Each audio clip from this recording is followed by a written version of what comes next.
नली में चला जाएगा। अब देखो बात करते हैं अपन ग्रास नली की। तो ग्रास नली में होता क्या है, सबसे पहली बात तो यही है कि क्वेश्चन आता है कि ग्रास नली के आहार नाल के कौन से भाग में, किसमें, आहार नाल के कौन से भाग में पाचन की क्रिया नहीं होती है, यानी कि भोजन को पचाने का काम नहीं होता है। तो आहार नाल का कौन सा भाग होता है जिसमें पाचन की क्रिया नहीं होती, ग्रास नली में। अब कि पाचन की क्रिया क्यों नहीं होती, तो देखो कि पाचन की क्रिया के लिए क्या आवश्यक होता है, पाचन की क्रिया के लिए क्या आवश्यक होगा भाई, पाचक रस आवश्यक होगा कि नहीं होगा। तो ये जो ग्रास नली जो है, इस ग्रास नली के पास कोई क्या नहीं होता है, पाचक रस नहीं होता है। और ग्रास नली के पास कोई पाचक रस नहीं होता है, इसलिए ग्रास नली में पाचन की क्रिया नहीं होती है। फिर भी हम इसको पाचन अंग क्यों कहते हैं कि ये पाचन तो नहीं होगा इसमें, लेकिन ये पाचन में क्या होगी, सहायक होगी। पाचन में क्या होगी, सहायक होगी। अब पाचन में सहायक होगी तो पाचन में कैसे सहायक होती है, तो पाचन में सहायक कैसे होती है कि मुंह में जो बोलस जो होता है, मुंह में जो क्या होता है, बोलस। बोलस का मतलब आप समझ गए होंगे कि लार में मिला हुआ जो भोजन है उसको हम क्या कहेंगे, बोलस कहेंगे। तो ये जो ग्रास नली है, इस ग्रास नली के द्वारा ये जो बोलस जो होता है ये कहाँ तक पहुंच जाता है, आमाशय तक पहुंच जाता है। कहां तक पहुंच जाता है, आमाशय तक पहुंच जाता है। तो पाचन में सहायक हुई कि नहीं हुई, कि अगर ये बोलस आमाशय में नहीं जाएगा तो क्या पाचन होगा, क्या नहीं होगा। तो आहार नाल का वह कौन सा भाग होता है जिसमें पाचन नहीं होता, ग्रास नली में पाचन नहीं होता। लेकिन ग्रास नली पाचन में क्या होती है, सहायक होती है। कैसे सहायक होती है कि यह जो होती है यह बोलस को, किसको, बोलस को, या ऐसे भी बोल सकते हो कि यह मुख से भोजन को कहां तक पहुंचाती है, आमाशय तक पहुंचाती है। और मुख ये जो क्या होती है आपकी ग्रास नली जो होती है, इस ग्रास नली से जो क्या होता है, भोजन जो होता है वो कहां तक पहुंचता है, तो ये आमाशय तक पहुंचता है। कहां तक पहुंचता है, आमाशय तक। तो ये आमाशय तक पहुंचने की जो प्रक्रिया होती है ये क्या कहलाती है, तो आमाशय तक पहुंचने की जो प्रक्रिया है वो कहलाती है पेरिस्टालसिस। क्या कहलाती है, पेरिस्टालसिस कहलाती है, जिसको आप क्या बोल सकते हो, कर्माणु कुंचन बोल सकते हो। क्या बोल सकते हो, कर्माणु कुंचन। होता क्या है कि जो ये ग्रास नली जो होती है, ये ग्रास नली है, ये भी एक मांसपेशीय अंगी है। क्या है, मांसपेशीय अंगी तो है, ठीक है। तो इसमें होता क्या है कि जैसे ही भोजन क्या करेगा, इंटर करेगा, तो ये क्या होती है, सिकुड़ती है। और सिकुड़ती है तो वो कहाँ चला जाएगा, आगे। फिर ये सिकुड़ती है तो कहाँ चला जाएगा, आगे। फिर सिकुड़ती है तो कहाँ चला जाएगा, आगे।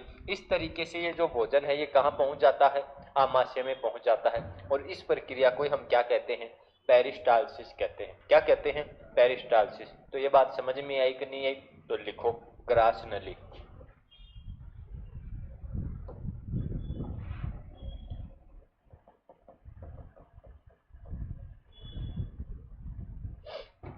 कैसा अंग है भाई, मांस पेशीय अंग। पाचन नहीं होता, कि ग्रास नली जो है, ग्रास नली में क्या नहीं होता, पाचन नहीं होता। क्यों नहीं होता, क्योंकि यहां कोई क्या नहीं होता, पाचक रस नहीं होता।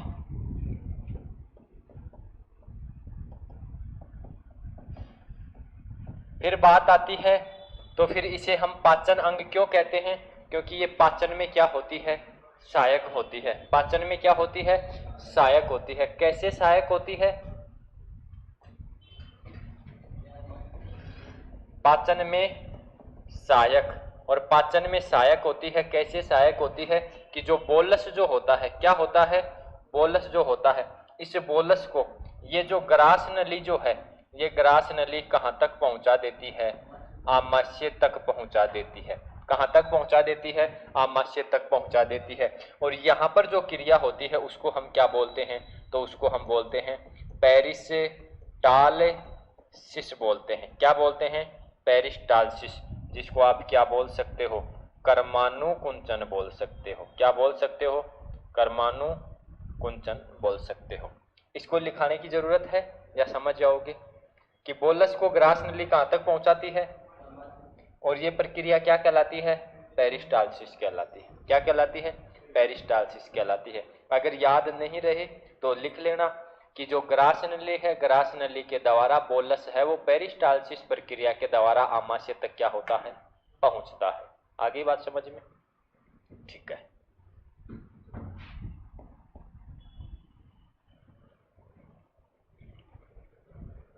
अब भोजन कहां पहुंच गया, आमाशय में पहुंच गया।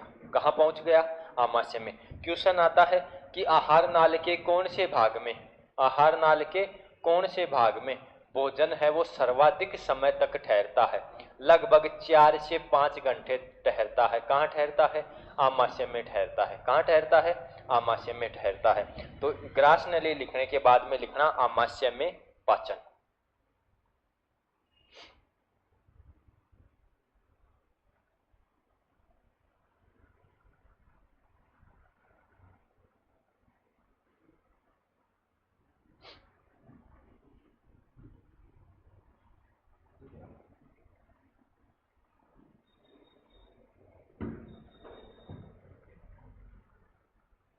हो गया सभी का? ठीक है। तो आमाशय में पाचन, देखो पाचन पढ़ने से पहले इसके बारे में बहुत सारी बातें आपको क्या करनी है, याद रखनी है। सबसे पहली बात तो ये आती है कि आमाशय जो होता है, इस आमाशय का आकार कैसा होता है। आमाशय जो है, इस आमाशय का आकार कैसा होता है। तो अंग्रेजी वर्णमाला का जे, अंग्रेजी वर्णमाला का जे, उसके जैसे आकार किसका होता है, आमाशय का होता है। तो इसका आकार कैसा होता है, अंग्रेजी वर्णमाला के जे अक्षर के समान होता है। मैंने बोला था कि ये जो क्या होता है, आमाशय जो होता है, इस आमाशय के लिए कौन से शब्द का प्रयोग करते हैं? तो आमाशय के लिए कौन से शब्द का प्रयोग करते हैं? तो आमाशय के लिए गैस्ट्रो शब्द का क्या करते हैं, प्रयोग करते हैं। कि जहां गैस्ट्रो लिखा हुआ मिलेगा आपके माइंड में क्या आना चाहिए, आमाशय। क्या आना चाहिए, आमाशय। तो आमाशय के लिए कौन से शब्द का प्रयोग करेंगे, गैस्ट्रो शब्द का प्रयोग करेंगे। मैं बोलूं आपको कि बताओ भाई आमाशय का अध्ययन करना क्या कहलाएगा, तो आमाशय का अध्ययन करना क्या कहलाएगा। जहां पर भी अध्ययन करने की बात आए आपको क्या लगाना है, उस शब्द के साथ लॉजी लगाना है। तो आमाशय का अध्ययन करना क्या कहलाएगा भाई, गैस्ट्रोलॉजी कहलाएगा। क्या कहलाएगा, गैस्ट्रोलॉजी कहलाएगा। फिर बात ये आती है कि आमाशय जो है, आमाशय में भोजन का क्या होगा, पाचन होगा। और भोजन का पाचन होगा तो इसमें पाचक रस क्या होगा, स्रावित होगा। और पाचक रस स्रावित करने वाली जो ग्रंथियां हैं उनको हम क्या कहेंगे, तो उनको हम कहेंगे कि आमाशय की जो ग्रंथियां जो हैं, उन आमाशय की ग्रंथियों को हम कहते हैं जठरे ग्रंथि। देखो आमाशय का मतलब पेट और जठर का मतलब भी क्या होता है, पेट। ठीक है, तो इनको आप बोल सकते हो गैस्ट्रिक ग्लैंड। क्या बोल सकते हो, गैस्ट्रिक ग्लैंड।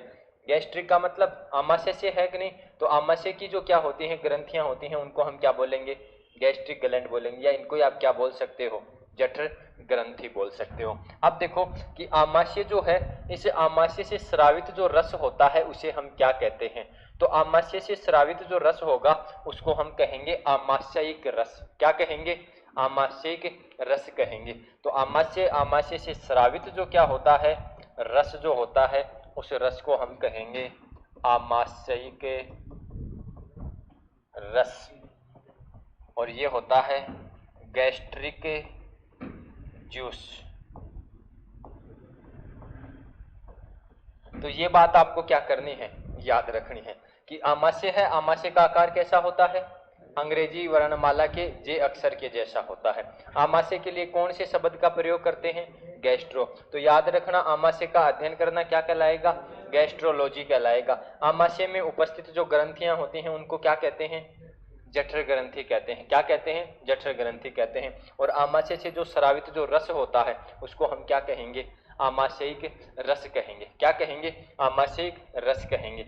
अब मैं भी क्या बोल सकता होती है तो डॉक्टर क्या करवाता है, बोलता है कि नहीं बोलता कि एंडोस्कोपी करवाओ। क्या करवाओ, एंडोस्कोपी, जिसको आप क्या बोल सकते हो, गैस्ट्रोस्कोपी भी बोल सकते हो। लिख लो इसको।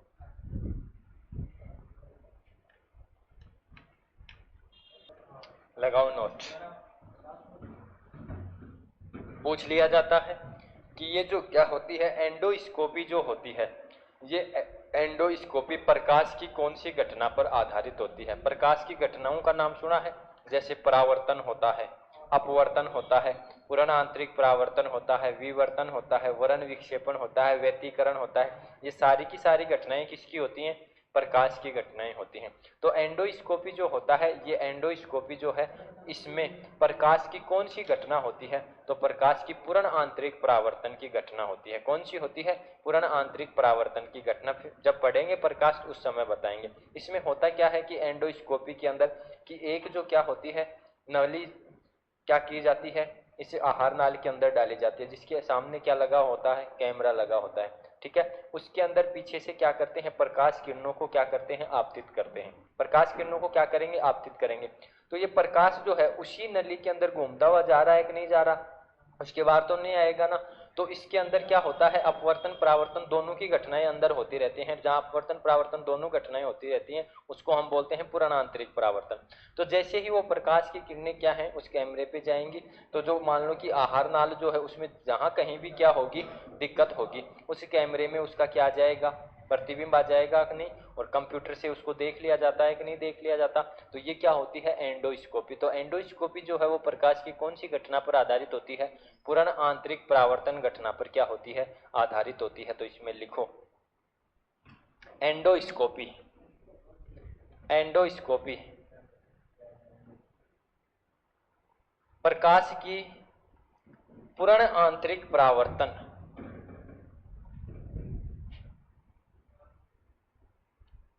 एंडोस्कोपी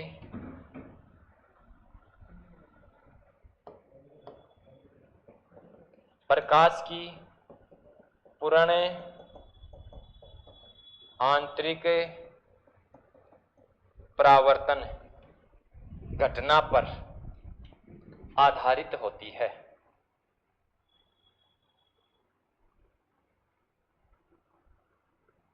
पूर्ण आंतरिक परावर्तन घटना पर आधारित होती है। अब देखो कि जो आमाशय जो है उस आमाशय में भी भोजन का क्या होगा? पाचन होगा।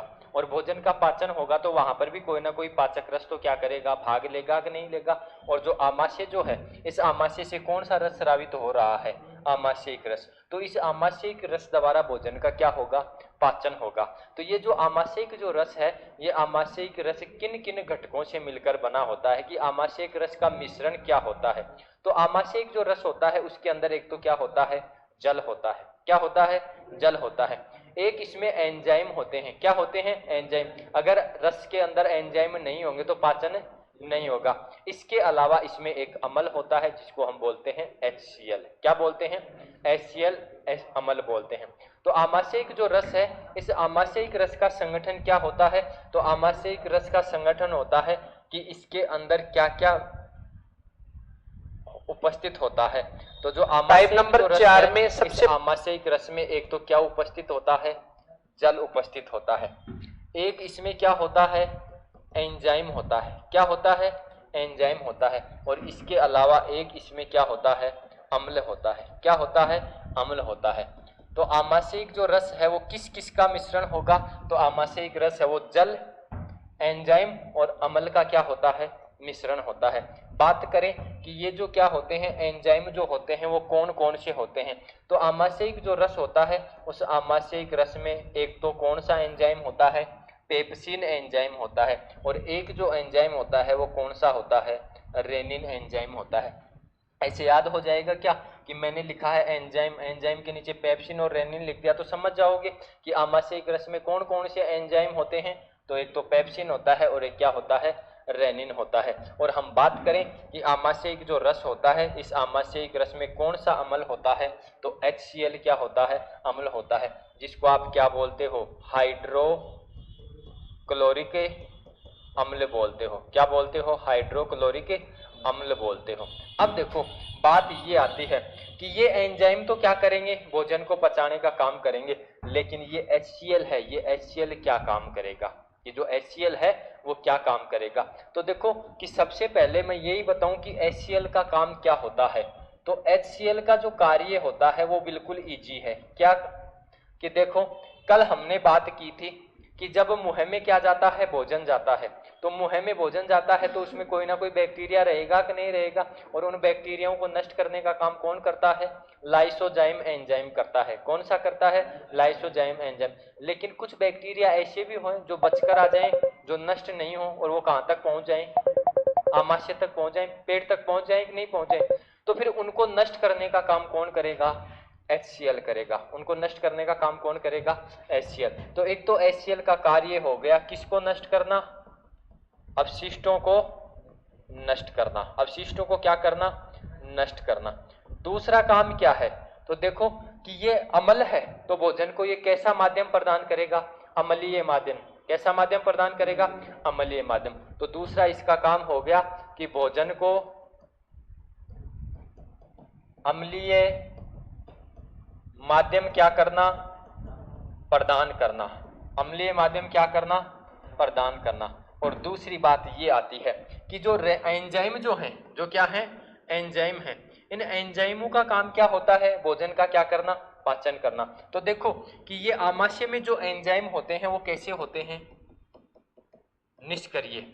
कैसे होते हैं, निष्क्रिय। लेकिन जैसे ही भोजन जाएगा तो ये कैसे हो जाएंगे, सक्रिय। कैसे हो जाएंगे, सक्रिय। और एंजाइमों को सक्रिय करने का काम भी कौन करता है, HCl करता है। कौन करता है, HCl। तो इस HCl का काम क्या हो गया, तो HCl का काम हो गया कि एक तो भोजन के साथ जाने वाले अपशिष्ट पदार्थों को क्या करना, नष्ट करना। दूसरा काम क्या हो गया कि भोजन को कैसा माध्यम प्रदान करना, अम्लीय माध्यम प्रदान करना। कैसा माध्यम प्रदान करना, अम्लीय माध्यम प्रदान करना। और तीसरा काम क्या हो गया, एंजाइमों को क्या करना, सक्रिय करना। एंजाइमों को क्या करना, सक्रिय करना। कि भाई अब आमाशय में क्या पहुंच गया है, भोजन पहुंच गया है, अब आपको इसका क्या करना है, पाचन करना है। तो फिर जो एंजाइम है वो क्या हो जाएंगे, सक्रिय हो जाएंगे। और मैं बात करूं कि ये जो एंजाइम होते हैं इनकी निष्क्रिय अवस्था क्या होती है, तो एंजाइम कौन से हैं, दो एंजाइम हैं, एक का नाम है पेप्सिन और दूसरे का नाम क्या है, रेनिन। तो देखो कि ये जो पेप्सिन जो होता है वो तो किसके रूप में होता है, प्रोपेप्सिन के रूप में। किसके रूप में होता है, प्रोपेप्सिन के रूप में। और जो रेनिन होता है वो किस रूप में होता है, प्रोरेनिन के रूप में। लेकिन ये जो क्या होता है, HCl जो होता है, क्या होता है, HCl जो होता है वो क्या कर देगा, इस पेप्सिन, प्रोपेप्सिन को तो किस में बदल देगा, पेप्सिन में। और रेनिन को किस में बदल देगा, सॉरी, प्रोरेनिन को किस में बदल देगा, रेनिन में बदल देगा। आ गई बात समझ में कि आमाशय में जो क्या होता है, रेनिन और पेप्सिन जो होता है इनकी निष्क्रिय अवस्था क्या होती है, प्रोपेप्सिन और प्रोरेनिन। इनको सक्रिय करने का काम कौन करता है, HCl करता है। कौन करता है, HCl करता है। इतनी बात समझ में आई कि नहीं आई। अब देखो हम बोलते हैं कि मुंह जो था, मुख था, उस मुख में केवल किसके पाचन की शुरुआत हुई थी, कार्बोहाइड्रेट के पाचन की शुरुआत हुई थी, वसा और प्रोटीन के पाचन की शुरुआत नहीं हुई थी। लेकिन अब आमाशय में क्या होता है कि आमाशय में कार्बोहाइड्रेट का क्या नहीं होता, पाचन नहीं होता। केवल आमाशय में प्रोटीन और वसा के पाचन की क्या होती है, शुरुआत होती है। क्यों, क्योंकि आमाशयिक रस में कितने एंजाइम हैं, दो ही एंजाइम हैं। एक किसका पाचन करेगा, प्रोटीन का करेगा, और एक किसका पाचन करेगा, वसा का पाचन करेगा। और आपको याद रखना है कि देखो ये प्रोपेप्सिन जो है, तो याद रखना पैसे पेप्सिन और पैसे प्रोटीन, तो प्रोपेप्सिन है या फिर पेप्सिन जो है ये किसका पाचन करेगा, प्रोटीन का पाचन करेगा। किसका पाचन करेगा, प्रोटीन का। लेकिन जो रेनिन जो एंजाइम है, ये रेनिन एंजाइम दूध में उपस्थित प्रोटीन, किसमें उपस्थित, दूध में उपस्थित प्रोटीन और वसा का क्या करता है वसा तो जो कंप्लीट वसा होगी वो, लेकिन दूध में उपस्थित प्रोटीन का पाचन भी कौन करेगा, रेनिन करेगा। वैसे सभी जो प्रोटीन है उनका पाचन कौन करेगा, पेप्सिन करेगा। लेकिन दूध में उपस्थित प्रोटीन होती है केसिन, और उस केसिन प्रोटीन का पाचन कौन करता है, रेनिन करता है। कौन करता है, रेनिन। HCl की कार्य समझ में आ गए। तो अब किसके कार्य हो गए, पेप्सिन और रेनिन। तो पेप्सिन का काम क्या होता है, तो पेप्सिन का कार्य होता है किसका पाचन करना, प्रोटीन का पाचन करना। और जो क्या है आपका रेनिन जो है, इस रेनिन का कार्य क्या होता है, तो रेनिन का कार्य होता है वसा एवं किस में उपस्थित है, दूध में उपस्थित है, प्रोटीन का क्या करना, पाचन करना। प्रोटीन का क्या करना, पाचन करना। अब देखो मैंने यहाँ पर लिखा तो है कि ये किसका पाचन कर देगा, प्रोटीन का पाचन कर देगा। ये किसका पाचन कर देगा, वसा का पाचन कर देगा। लेकिन यहाँ पर भी कंप्लीट प्रोटीन और वसा का क्या नहीं होता, पाचन। यानी कि पाचन का जितना काम होना होता है वो क्या नहीं होगा, कंप्लीट नहीं होगा। मुँह में भी ऐसा ही हुआ था कि कार्बोहाइड्रेट का जितना पाचन होना होता है वो कंप्लीट नहीं होता, थोड़ा बहुत क्या होता है, पाचन होता है। और यहाँ पर भी प्रोटीन और वसा का क्या होता है, पाचन होता है। तो देखो कि मान लो कि प्रोटीन का पाचन होना होता है मतलब 100% पाचन, 100% पाचन मतलब पूरा काम होना होता है। उसका कितना प्रतिशत काम होता है, प्रोटीन का 90% काम ही होता है। 10% काम तो क्या हो गया, यहाँ पर बच गया। और वसा का जो पूरा पाचन होना होता है उसमें से कितना काम होता है, 10% ही काम होता है। 90% काम यहाँ पर भी क्या हो जाता है, बच जाता है। मतलब हम ये कह सकते हैं कि अभी तक भोजन के जो अवयव हैं, कार्बोहाइड्रेट, प्रोटीन और वसा, उनका कंप्लीट क्या नहीं हुआ है, पाचन नहीं हुआ है। तो मैं आपसे पूछूं कि बताओ भाई, प्रोटीन और वसा के पाचन की शुरुआत आहार नाल के कौन से भाग में होती है, आमाशय में होती है। किस में होती है, आमाशय में होती है। आमाशय में भोजन का पाचन करवाने का काम कौन करेगा, आमाशयिक रस करेगा। कौन करेगा, आमाशयिक रस। आमाशयिक रस है वो किस किस का मिश्रण होता है, तो आमाशयिक रस जल, एंजाइम और अम्लों का क्या होता है, मिश्रण होता है। अम्ल कौन सा होता है, HCl होता है। एंजाइम कौन से होते हैं, पेप्सिन और रेनिन होते हैं। HCl का काम क्या होता है कि अपशिष्ट पदार्थों को नष्ट करना, भोजन को कैसा माध्यम प्रदान करना, अम्लीय माध्यम प्रदान करना। और ये जो क्या होता है HCl है, उसका काम क्या होता है, एंजाइमों को क्या करना, सक्रिय करना। एंजाइम कौन से होते हैं, पेप्सिन और रेनिन। इनकी निष्क्रिय अवस्था क्या होती है, प्रोपेप्सिन, प्रोरेनिन। तो इसको पेप्सिन और रेनिन में बदलने का काम भी कौन करेगा, HCl करेगा। पेप्सिन का काम क्या होता है कि पेप्सिन का काम होता है कि भोजन में उपस्थित प्रोटीन का क्या करना, पाचन करना। और जो रेनिन है उसका काम क्या होता है कि जो हम वसा ले रहे हैं उस वसा का और दूध में उपस्थित जो कैसीन प्रोटीन होती है उसका क्या करना, पाचन करना। तो यहां तक एक बार क्या कर लो, आप लिख लो। इसके बाद में हम आगे की बात करते हैं।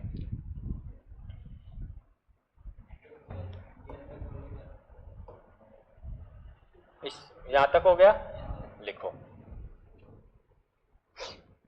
और अगर आपको पूछ ले कि बताओ भाई आमाशयिक रस की पीएच कितनी होती है, तो आप थोड़ा सा कॉमन सेंस लगा के मुझे बता दो। पहले तो ये बताओ, ये क्षारीय होगा या अम्लीय, आमाशयिक रस क्षारीय होगा या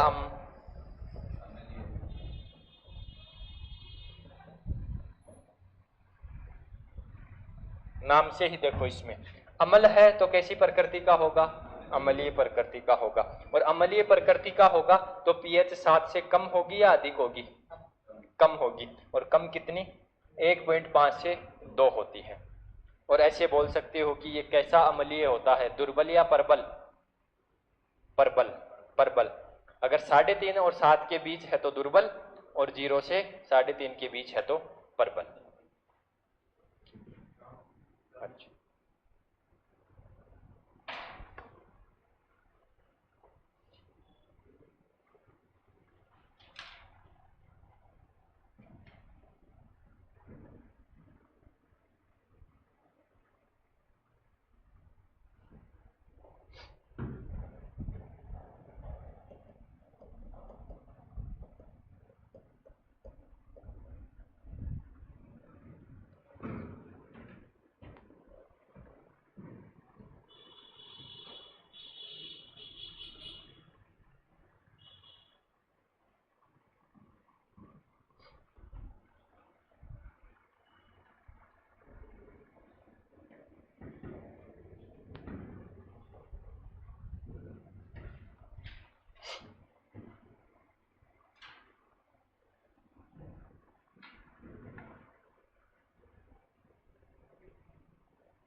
आमाशय में प्रोटीन एवं वसा के पाचन की क्या होती है, शुरुआत। ऐसे ही लिखेंगे क्योंकि पूरा पाचन तो होता ही नहीं है। अभी तो पूरा पाचन जो होगा वो बड़ी आंत में जाकर हो, छोटी आंत में जाकर होगा कि नहीं होगा। तो शुरुआत ही बोलेंगे कि कार्बोहाइड्रेट के पाचन की शुरुआत कहाँ हुई थी। कार्बोहाइड्रेट के पाचन की शुरुआत मुंह में हुई थी। और प्रोटीन और वसा के पाचन की शुरुआत कहाँ हुई है, आमाशय में। कार्बोहाइड्रेट के पाचन का काम कौन करती है, लार करती है। और इसका काम कौन करता है, आमाशयिक रस करता है। उसमें कौन सा एंजाइम करता है, टाइलिन एंजाइम। टाइलिन एंजाइम, लार में उपस्थित टाइलिन एंजाइम क्या करता है, कार्बोहाइड्रेट स्टार्च के रूप में क्या करता है, पाचन करता है। और ये जो होता है आमाशयिक रस में पेप्सिन और रेनिन एंजाइम है, वो प्रोटीन और वसा के पाचन की क्या करते हैं, शुरुआत करते हैं। और पूछे आपको कि भोजन है वो सर्वाधिक समय तक कहाँ ठहरता है, आमाशय में। तो आमाशय में भोजन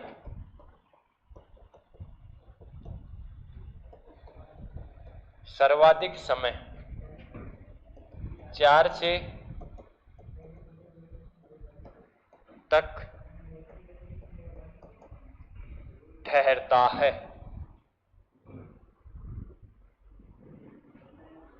मुख में भोजन को क्या कहा था, बोलस। मुख में भोजन को क्या कहा था, बोलस। और क्वेश्चन आता है कि आमाशय में भोजन को क्या कहा जाता है।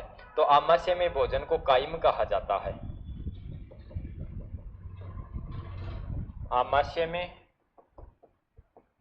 भोजन को कायम कहा जाता है। कायम याद रखना, आमाशय में भी मैं आता है, कायम में भी क्या आ रहा है, मैं।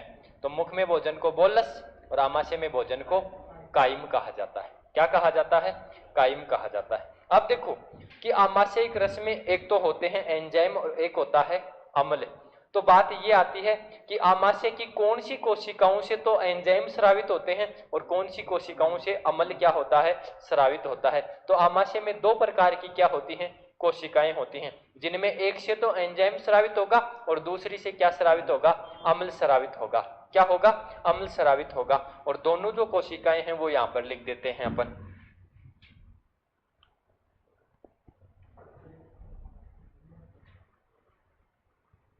हाँ लिख लो।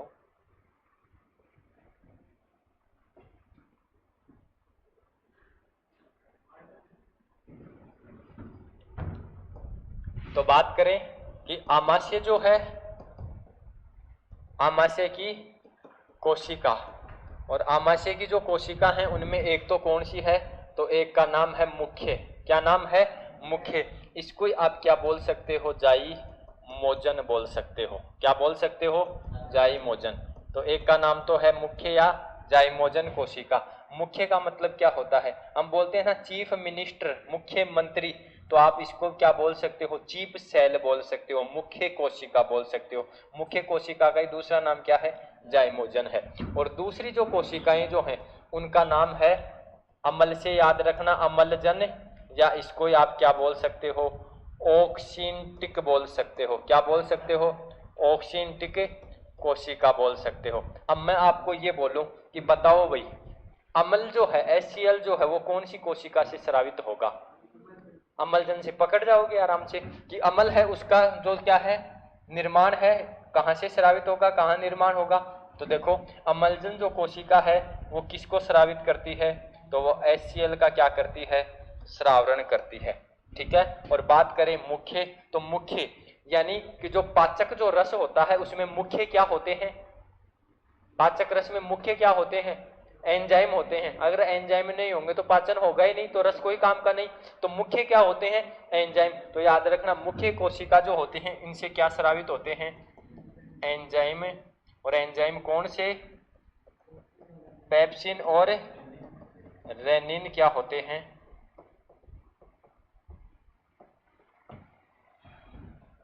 याद रहेगा दोनों बातें कि आमाशय में दो कोशिकाएं हैं, एक का नाम है मुख्य, दूसरी का नाम क्या है, अम्लजन है।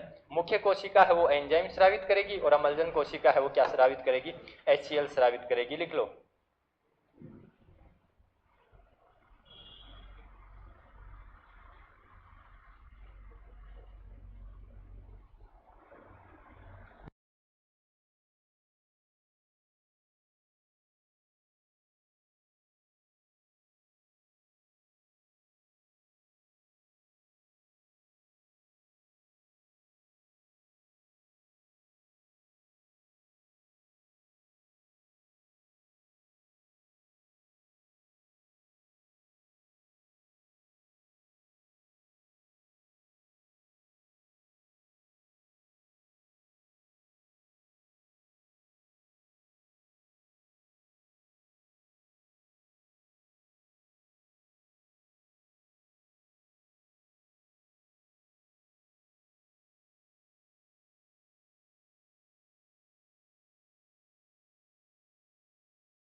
पाचन करना। दूध में उपस्थित प्रोटीन का क्या करना?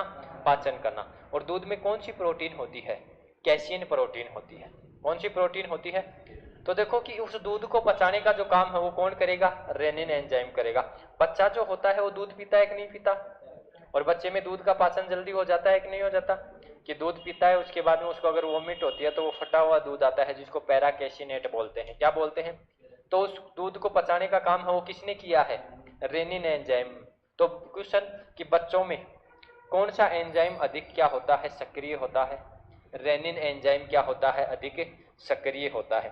तो आपको दिमाग में आएगी क्या सर बच्चा दूध पीता है तो उसमें तो रेनिन एंजाइम सक्रिय होता है, तो क्या वयस्क व्यक्ति दूध नहीं पीता? क्या वो दूध पीता है तो उसमें भी क्या है? दूध में उपस्थित प्रोटीन का पाचन तो होता ही है। तो फिर वो उस दूध में उपस्थित प्रोटीन का पाचन किससे होता है? क्यों? क्योंकि वयस्क में रेनिन एंजाइम अधिक क्या नहीं होता है? सक्रिय नहीं होता है। हाँ, अरे वो तो सारे के सारे हो जाएंगे। जूस की बात नहीं कर रहा, दूध की बात कर रहा हूं। किसकी बात? हाँ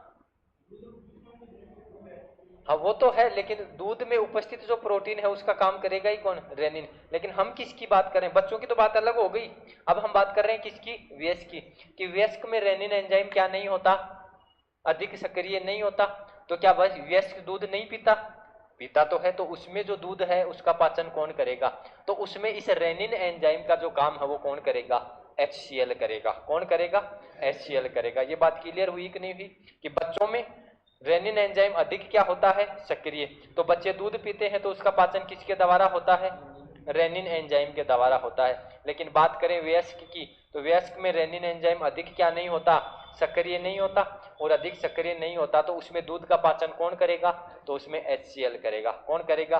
HCl। एक बात बताओ, गाय का बछड़ा होता है, क्या होता है? गाय का बछड़ा होता है, वो दूध पी लेता है। और जैसे वो दूध पीता है वैसे ही क्या करता है? उछल कूद करता है। मतलब उसको एनर्जी तो मिल रही है। कहां से मिल रही है? दूध से मिल रही है। अब दूध से मिल रही है मतलब दूध का पाचन हुआ है तभी तो उसको एनर्जी मिल रही है। इसका मतलब गाय के जो बछड़े होते हैं उनमें भी कौन सा एंजाइम सक्रिय होता है? रेनिन एंजाइम क्या होता है? सक्रिय होता है। भैंस वाले को पिला दो आप दूध, अगर भैंस वाला दूध थोड़ा भी ज्यादा पी लेता है तो 2-4 दिन तक फिर वो क्या रहता है? सुस्ती रहता है। क्यों? क्योंकि उसमें रेनिन एंजाइम क्या नहीं होता है? सक्रिय नहीं होता है। इसलिए उसमें उस दूध का जो पाचन है वो क्या होता है? अधिक समय बाद होता है। तो दोनों बात लिखो। बच्चों में तथा नोट में बच्चों में तथा गाय के बछड़ों में, बच्चों में तथा गाय के बछड़ों में। अब ये मत बोलना कि सर बछड़ी में नहीं होता। क्या दोनों आ गए? बछड़ों में बच्चा आ गया गाय का, ठीक है। रेनिन एंजाइम, रेनिन एंजाइम अधिक सक्रिय होता है। रेनिन एंजाइम अधिक सक्रिय होता है। लिख लिया? जो दूध में उपस्थित, जो दूध में उपस्थित केसिन प्रोटीन को, दूध में उपस्थित कौन सी प्रोटीन को? केसिन प्रोटीन को पैराकेसिनेट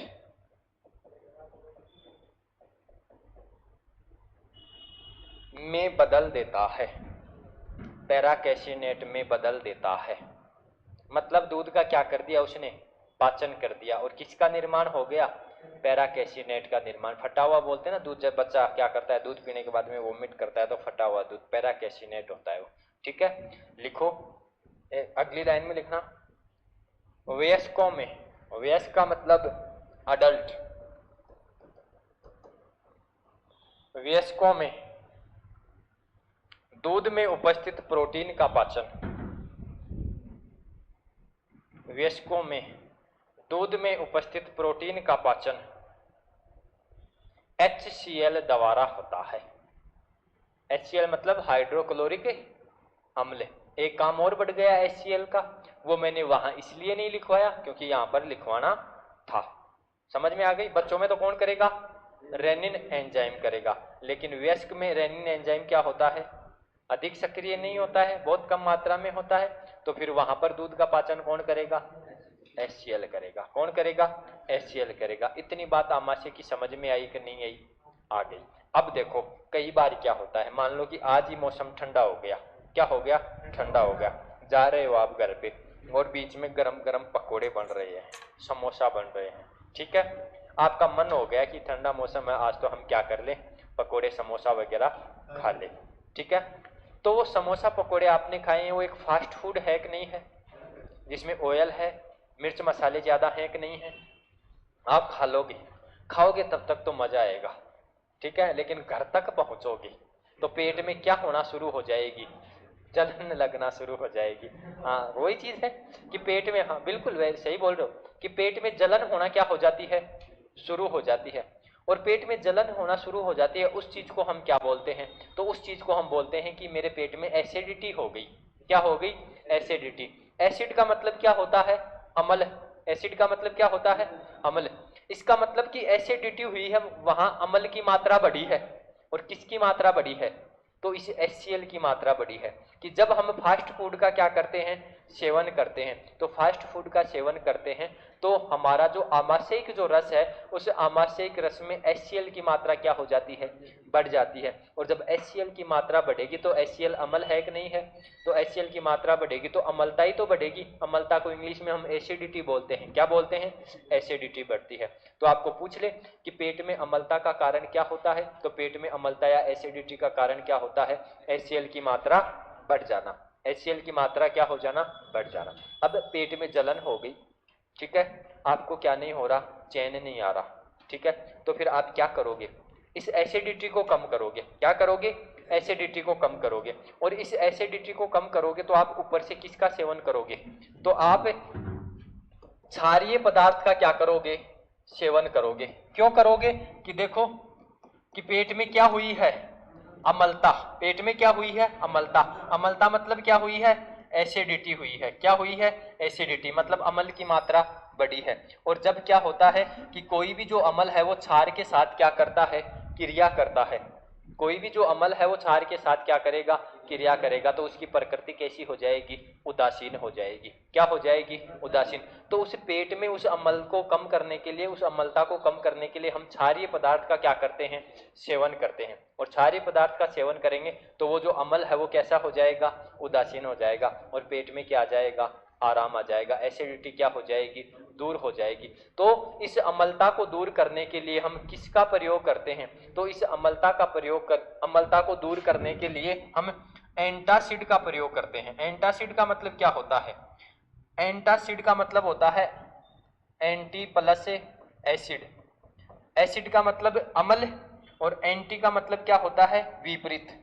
कि एसिड के विपरीत काम करने वाले पदार्थ का क्या करेंगे? सेवन करेंगे। और उसको हम क्या कहेंगे? एंटासिड कहेंगे। और वो कैसी प्रकृति का होगा? क्षारीय प्रकृति का होगा। तो पेट की अम्लता को कम करने के लिए हम एंटासिड, प्रति अम्ल, एंटासिड को हिंदी में क्या बोलेंगे? प्रति अम्ल का क्या करते हैं? सेवन करते हैं। और ये प्रति अम्ल क्या होता है? तो ये होता है मैग्नीशियम हाइड्रोक्साइड होता है। क्या होता है? मैग्नीशियम हाइड्रोक्साइड होता है। इस मैग्नीशियम हाइड्रोक्साइड के चूर्ण को जल में घोलकर हम क्या करते हैं? पी जाते हैं। तो देखो कि ये जो मैग्नीशियम हाइड्रोक्साइड है ये क्षारीय पदार्थ है, पेट में जाएगा तो अम्लीय पदार्थ के साथ क्या करेगा? क्रिया करेगा। और जो पेट में जो क्या है? अम्लीय जो विलयन है वो कैसा हो जाएगा? उदासीन। और पेट की अम्लता क्या हो जाएगी? दूर हो जाएगी। क्या हो जाएगी? दूर हो जाएगी। अब हम बात करें कि ये जो क्या होता है, मैग्नीशियम हाइड्रोक्साइड है, इसको जल में घोलते हैं कि नहीं घोलते? और इसको जैसे ही जल में घोलते हो तो वो जल है वो कैसा हो जाएगा? दूध के जैसा हो जाएगा। कैसा हो जाएगा? दूध के जैसा हो जाएगा। तो क्वेश्चन आता है कि मिल्क ऑफ मैग्नीशिया, मिल्क का मतलब क्या है? दूध। मिल्क ऑफ मैग्नीशिया, कि मैग्नीशियम को मिला रहे हैं तो वो कैसा हो रहा है? दूध के जैसा। तो मिल्क ऑफ मैग्नीशिया क्या होता है? तो जल में घुलनशील जो मैग्नीशियम हाइड्रोक्साइड होता है उसे ही हम क्या कहते हैं? मिल्क ऑफ मैग्नीशिया कहते हैं। ये बात भी समझ में आई कि नहीं आई? तो नोट में 2 नंबर लगा के लिखो।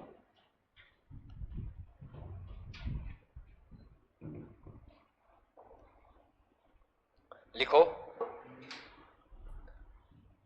आमाशयिक रस में, आमाशयिक रस में, आमाशयिक रस में HCl की मात्रा बढ़ने पर, आमाशयिक रस में HCl की मात्रा बढ़ने पर पेट में,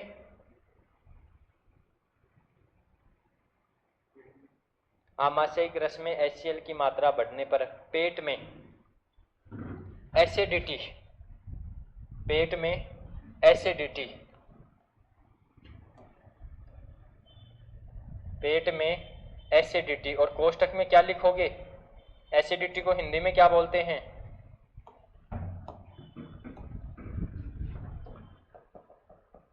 HCl की मात्रा बढ़ने पर क्या होता है? एसिडिटी, और एसिडिटी को क्या बोलते हैं? अम्लता हो जाती है। अम्लता या एसिडिटी हो जाती है, जिसे दूर करने के लिए, जिसे दूर करने के लिए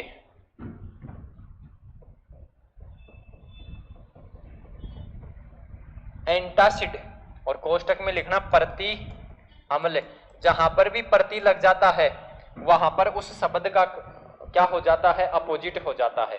कि अमल है, अमल के पहले क्या लग गया? प्रति, तो ये प्रति जो अमल है वो अमल के विपरीत क्या करेगा?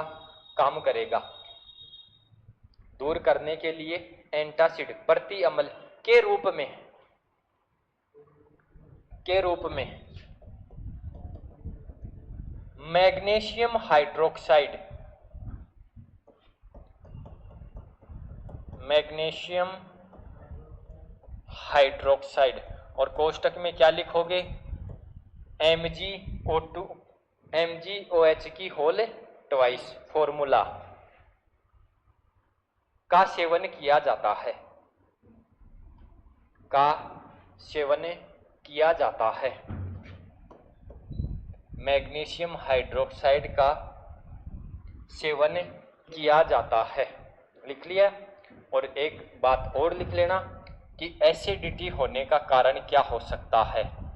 एसिडिटी होने के कारण, एक तो मैंने अभी बताया कि एसिडिटी होने का कारण क्या हो सकता है, वो तो HCl की मात्रा। HCl की मात्रा किस कारण से बढ़ रही है? फास्ट फूड, तो यहां पर लिख लो फास्ट फूड, और इसको हम क्या बोलते हैं? जंक भोजन। फास्ट फूड को क्या बोलते हो आप? के सेवन से।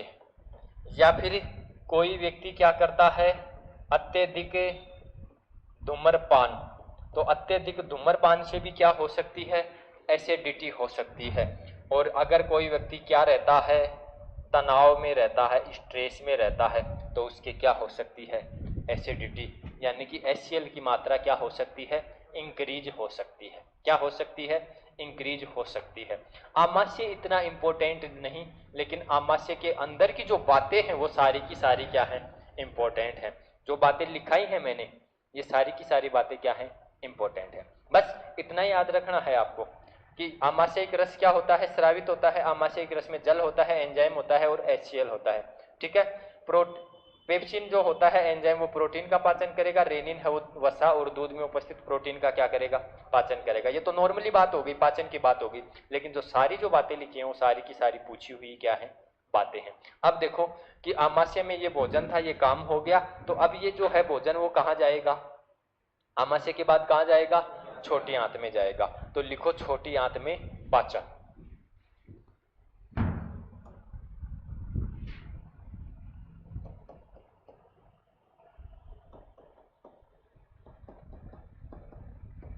छोटी आंत में पाचन।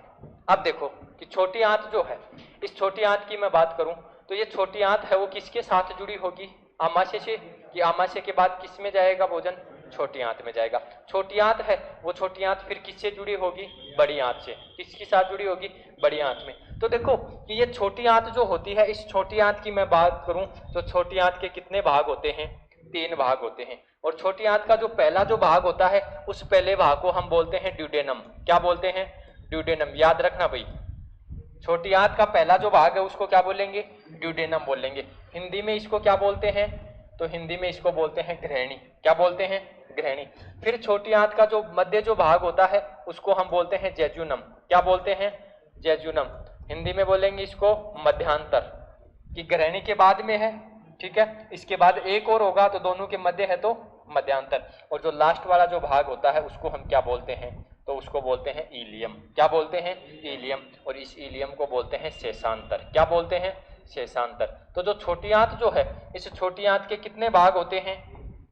3 भाग होते हैं। और 3 भाग कौन कौन से होते हैं? एक होता है ड्यूडेनम, दूसरा होता है जेजुनम, और तीसरा कौन सा होता है?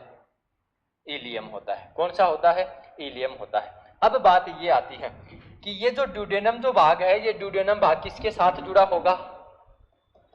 आमाशय के साथ। किसके साथ जुड़ा होगा? आमाशय के साथ। अब देखो कि ये जो आमाशय जो होता है, इस आमाशय की जो शेप जो होती है ऐसी होती है, अंग्रेजी वर्णमाला के जे के जैसी होती है। तो देखो कि ये जो क्या होता है, आमाशय जो होता है, इस आमाशय का जो अंतिम जो सिरा होता है, अंतिम जो भाग होता है, इस भाग को हम बोलते हैं पाइरोलस। क्या बोलते हैं? पाइरोलस। कि आमाशय का जो अंतिम जो भाग होता है, छोटा भाग होता है, सकड़ा भाग होता है, जिसको क्या बोलते हैं? पाइरोलस बोलते हैं। अब देखो कि ये जो आमाशय का ये जो भाग है, ये छोटी आंत के कौन से भाग से जुड़ा होगा? तो छोटी आंत के ग्रहणी भाग से जुड़ा होगा। किससे जुड़ा होगा? ग्रहणी भाग से जुड़ा होगा। तो देखो कि जहां पर क्या होता है, ये पाइलोरस भाग का जो अंतिम सिरा होता है और ग्रहणी भाग का जो पहला जो सिरा होता है, ये जहां पर जुड़ते हैं वहां पर एक क्या लगा होता है? वोल लगा होता है। क्या लगा होता है? वोल, कपाट लगा होता है। और उस कपाट को हम क्या कहते हैं? तो उस कपाट को हम कहते हैं, इस पाइलोरस से याद रखना, पाइरोलिक वाल्व। क्या बोलते हैं? पाइरोलिक वाल्व बोलते हैं। तो पूछ ले आपको कि ये पाइरोलिक जो वाल्व होता है ये कहाँ होता है? तो यह है आमाशय का अंतिम सिरा और बड़ी छोटी आंत का प्रथम सिरा होता है, वहां पर क्या लगा होता है? पाइलोरिक वाल लगा होता है। ठीक है। अब देखो कि इस वाल्व का काम क्या होता है। इस वाल्व का काम क्या होता है? हिंदी में क्या बोलते हैं? कपाट। और अपनी भाषा में बोल सकते हो किवाड़। क्या बोल सकते हो? किवाड़। और जो कपाट जो होते हैं, किवाड़ जो होते हैं, उनका काम क्या होता है? तो उनका काम ये होता है कि जो मान लो कोई व्यक्ति अंदर आ गया, कपाट बंद कर दिए, तो वो बाहर जाने से उसको रोकेगा कि नहीं? जो तो यह भी जो कपाट जो होते हैं, वाल्व जो होते हैं, ये क्या काम करते हैं कि ये भोजन के विपरीत प्रवाह को रोकते हैं। कि जो पेट है, उस पेट में से भोजन कहाँ गया? छोटी आंत में गया। अब ये छोटी आंत में जो भोजन आ गया, ये दोबारा कहाँ नहीं चला जाए। तो जैसे वो आगे आ गया तो ये कपाट क्या हो जाता है? बंद हो जाता है और दोबारा कहाँ नहीं जाएगा? आमाशय में नहीं जाएगा। कहाँ नहीं जाएगा? आमाशय में। तो बात समझ में आ गई कि जो क्या होता है, आमाशय जो होता है उसका अंतिम जो सिरा होता है वो ड्यूडेनम भाग से या ग्रहणी भाग से क्या होता है? जुड़ा होता है। और वहां पर एक वाल लगा होता है जिसको क्या कहते हैं? पाइलोरिक वाल्व कहते हैं। तो लिखो, पहले ये लिख लो कि छोटी आंत है, छोटी आंत के कितने भाग होते हैं? 3 भाग होते हैं। लिख लो।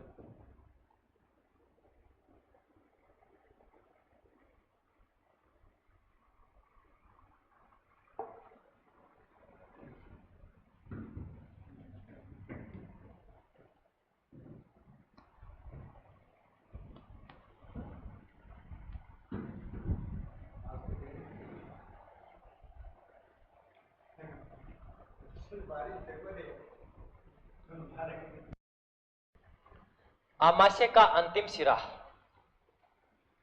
आमाशय का अंतिम सिरा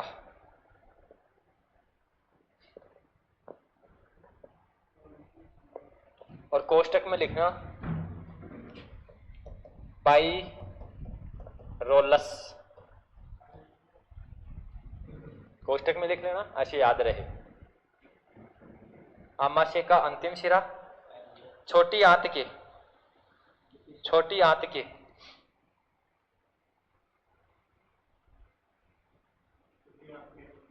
ग्रहणी भाग से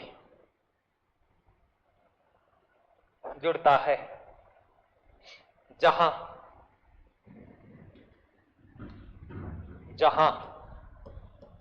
पाई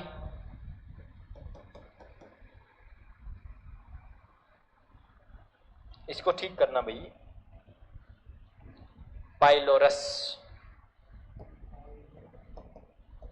पाइलोरस और वाल्व कौन सा हो जाएगा? Pyloric valve. जहां पाइलोरिक वाल्व उपस्थित होता है।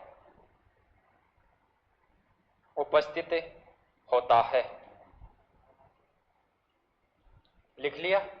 ठीक। अब देखो कि जो छोटी आंत जो है, इस छोटी आंत में क्या होता है?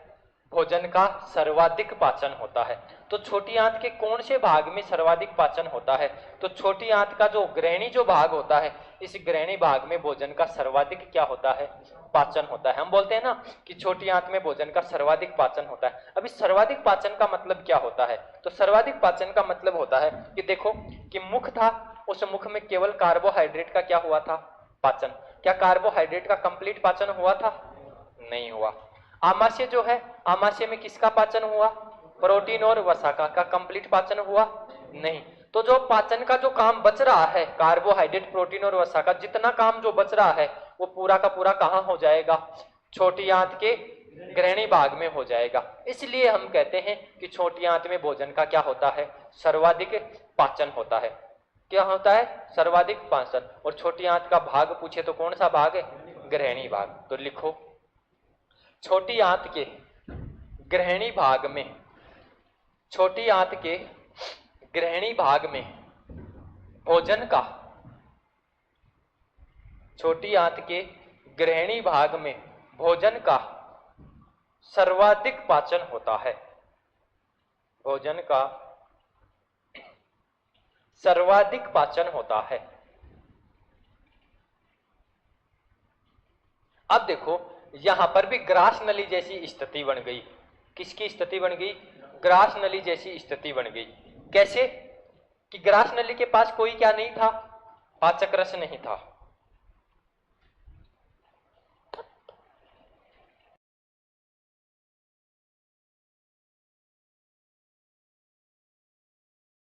कोई क्या नहीं था? पाचक रस नहीं था। लेकिन ग्रास नली के पास कोई पाचक रस नहीं था, तो उसमें पाचन भी नहीं हो रहा था। और सर आपने तो यहां पर क्या करवा दिया? पाचन करवा दिया। एक बात ये भी बोल रहे हो कि छोटी आंत जो है, उस छोटी आंत के पास कोई क्या नहीं होता? पाचक रस नहीं होता। और एक बात ये भी बोल रहे हो कि जो छोटी आंत है, इसमें भोजन के पाचन की सर्वाधिक क्या होती है? क्रिया होती है। कि सर्वाधिक जो पाचन हो कहां होता है? छोटी आंत में। तो देखो कई जगह ऐसा होता है कि नहीं होता? कई जगह तो ये होता है कि जो मोहल्ले के जो लोग होते हैं, उनको पड़ोसी से कोई क्या नहीं होता? मतलब नहीं होता। लेकिन कई जगह ऐसी होती है कि लोग हैं वो पड़ोसी पर खुद से ज्यादा किस पर ध्यान रखते हैं? पड़ोसी पर ध्यान रखते हैं। क्या रखते हैं? पड़ोसी पर ध्यान रखते हैं। कि मान लो कि पड़ोस में मान कि रह रहे हैं, कोई दंपति रह रहे हैं, कोई क्या रहे हैं? हाँ, दंपति रह रहे हैं। मान लो कि उन दोनों में से जो क्या है, नर के रूप में जो है पुरुष जो है, वो कहीं चला गया, बाहर चला गया, तो ध्यान उस पर रहता है कि नहीं रहता? तुरंत ध्यान रहता है कि चलो यार, आज तो भाई तो है नहीं वहां पर, कम से कम पूछ के तो आए भाभी जी को कोई दिक्कत तो नहीं है क्या? होता है कि नहीं होता? तो आप जाओगे क्या बोलोगे कि बताओ भाभी जी कोई दिक्कत तो नहीं है ना, भैया बाहर गए हुए हैं, तो देखो हमारा भी फर्ज होता है कि हम भाभी जी को पूछ ले कोई हाँ, होता है कि नहीं होता? तो यही काम यहाँ पर होता है। कहाँ होता है? इस छोटी आंत के पास होता है। इस छोटी आंत जो है, इस छोटी आंत के पास कोई क्या नहीं होता? पाचक रस नहीं होता। लेकिन हमारे शरीर में दो अंग ऐसे होते हैं। एक जो है उसका नाम है यकृत। क्या नाम है? यकृत, लीवर। और दूसरा जो है उसका नाम क्या है? अग्नाशय। उसका नाम क्या है? अग्नाशय। तो ये बेटे यही ध्यान रखते हैं कि हमें क्या करना है? छोटी आंत की हेल्प करनी है। तो दोनों जो है वो दोनों क्या स्रावित करेंगे? पाचक रस स्रावित करेंगे। क्या करेंगे? पाचक रस। पाचक रस स्रावित करेंगे और उसको कहां पहुंचाएंगे? छोटी आंत में पहुंचाएंगे। तो छोटी आंत जो होती है, उस छोटी आंत में पाचन के लिए कितने रस आते हैं? दो रस आते हैं। एक कहां से आएगा और एक कहां से आएगा? अग्नाशय से आएगा। कहां से आएगा? अग्नाशय से आएगा। तो एक लाइन लिख लो। हाँ, एक लाइन तो लिखो। लिखो, छोटी आंत के पास, छोटी आंत के पास यकृत तथा अग्नाशय से क्रमशः, क्रमशः का मतलब समझते हो? पहले यकृत लिखा है तो यकृत वाले का नाम लिखेंगे, और बाद में क्या लिखा है अग्नाशय, तो अग्नाशय वाले का नाम लिखेंगे। तो यकृत तथा अग्नाशय से क्रमशः पितरस कोमा लगा के लिखना, अग्नाशयिक रस